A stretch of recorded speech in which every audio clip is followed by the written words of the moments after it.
Salut.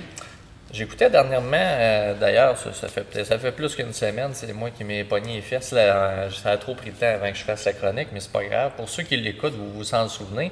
Pierre-Yves McSween a fait dans son émission là, un genre de capsule où ce qui parlait entre les prix, entre les concessionnaires, puis entre les garages indépendants. Il parlait d'entretenir sa voiture, puis si ça causait problème là, avec la garantie, puis ces choses-là.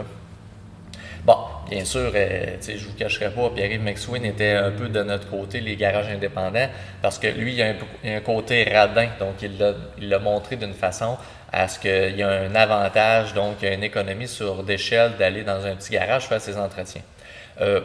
Oui, je dément pas ça. Par contre, en même temps, j'aime ça mettre plus de... J'ai trouvé que ça a été très vite. C'est une synthèse un peu, je dirais pas bâclée, là, je comprends, l'émission est quand même très restreinte en temps, fait que c'est sûr qu'on peut facilement, puis le ton, il faut qu'il soit léger aussi, puis il faut pas heurter personne parce qu'on est à la télé, donc c'est sûr et certain que c'est pas évident.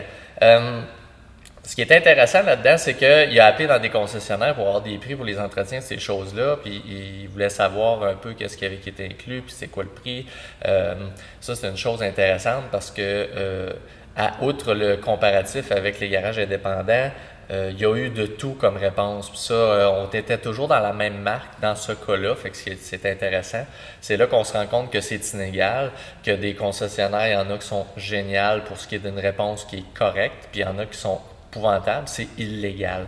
J'en ai une que il a vraiment dit oui, pas de problème, concevez vos factures, vous pouvez l'entretenir où vous voulez. Il n'y avait pas une pression qui était faite. Elle donnait ses services, ses prix, tout ça, la disponibilité. C'était un service qui était vraiment sur la coche. Et on a eu complètement l'opposé. On a eu vraiment un gars qui était un peu plus il n'y avait pas un ton arrogant, mais c'était clair que c'était un entonnoir de contrôle où ce qu'on vous disait, non, ça prend les services chez le concessionnaire, c'est tel montant, c'est obligatoire, sinon tous les garanties tombent. On n'est pas dans le vague, là. C'est c'est très faux, puis en plus, c'était très évident, très clair, donc il pesait ses mots. McSween savait que c'était un mensonge, donc il dit, ben t'as peu, vous êtes sûr, là, vous êtes vraiment sûr? Là? Oui, le gars, il en rajoutait. Donc, vous êtes vraiment sûr? Moi, il me semble qu'on m'a dit que, il essayait de lui donner une chance. Puis, le gars a fait semblant, ou en tout cas, il a été demandé, supposément, et il est revenu à la charge en disant exactement la même chose.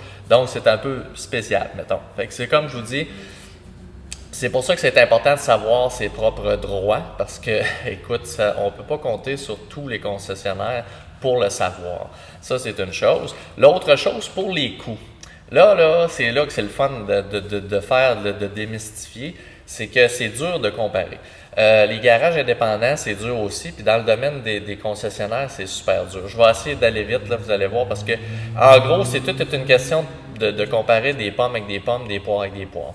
Dans toutes les places, il y a des inclus ou des exclus ou des prix de base avec des ajouts, puis c'est pas toujours évident. Parce que c'est pas tout le monde qui prend la même chose comme comparatif. Je vous donne un autre exemple.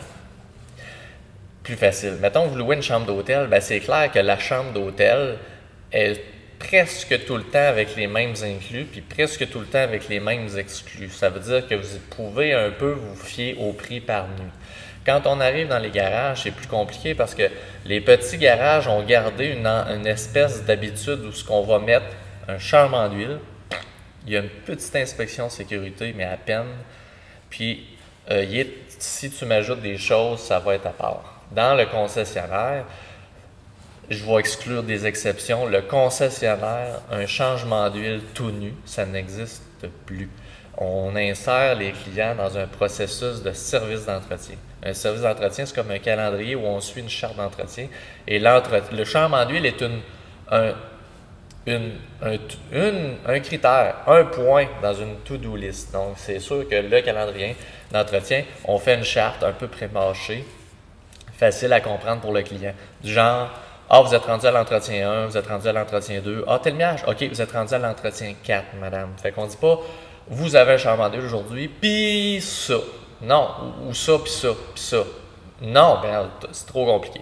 On veut vendre d'une façon efficace pour tout le monde. Donc, simplicité dans le concessionnaire, standardisation des produits, des processus et standardisation de la compréhension pour le client. Donc, vous arrivez, le client arrive, tel millage, tout ça, bonjour madame, aujourd'hui nous sommes dus pour l'entretien 4. Donc, on va vous le faire. Puis, on ne vous dit pas, est-ce que vous voulez qu'on le fasse? Non, c'est on va vous le faire. Et ce processus-là peut paraître pour certains correct et pour d'autres, ça semble être trop cher et quasiment comme du vol, on va dire, ça n'a pas de bon sens. Là, c'est là que c'est un peu, il y a une zone grise, parce que c'est vrai qu'il y a des entretiens que je trouve que tout le monde néglige vraiment et qui devraient être faits tout le temps chez les concessionnaires ou chez nous, puis que les gens négligent. Mais j'avoue que sur certaines marques, certains calendriers d'entretien commencent très tôt. Ça veut dire que l'auto, écoute, à 8000 km, ils sont déjà en train de rentrer puis de faire le grand ménage, là, puis d'ouvrir les freins, toute la patente. Fait que c'est sûr qu'il faut un juste milieu ou un gros bon sens, puis de s'adapter. N'oubliez pas que le mois d'usure compte autant que les kilométrages, surtout au Québec. Donc, c'est de comprendre ça. Et de faire un comparatif avec l'optique qu'une voiture, c'est pas vrai que ça n'a pas de besoin d'entretien. Et c'est vraiment vrai là, que les autos, ceux qui entretiennent, nous autres, on le sait, après 5, 6, 7, 8, 10 ans, sont encore géniales. Et ceux qui n'entretiennent pas, c'est la catastrophe, voire fini. C'est là la différence. Fait que dites-moi pas que vous, ça paraît pas, puis dites-moi pas que chez vous, c'est correct, puis que votre auto est encore correct, je vous crois pas. Mettez-le en commentaire, parce que je veux des commentaires, puis je vais vous répondre, je te crois pas. C'est correct, ça? Fait que c'est ça. Il faut être logique dans notre façon de faire, mais je voulais juste que démystifier que dans l'émission, à être un peu plus clair là-dessus. Le concessionnaire, l'idée de base est quand même géniale parce qu'un changement d'huile tout nu garoché dehors sans faire rien d'autre, c'est imbécile.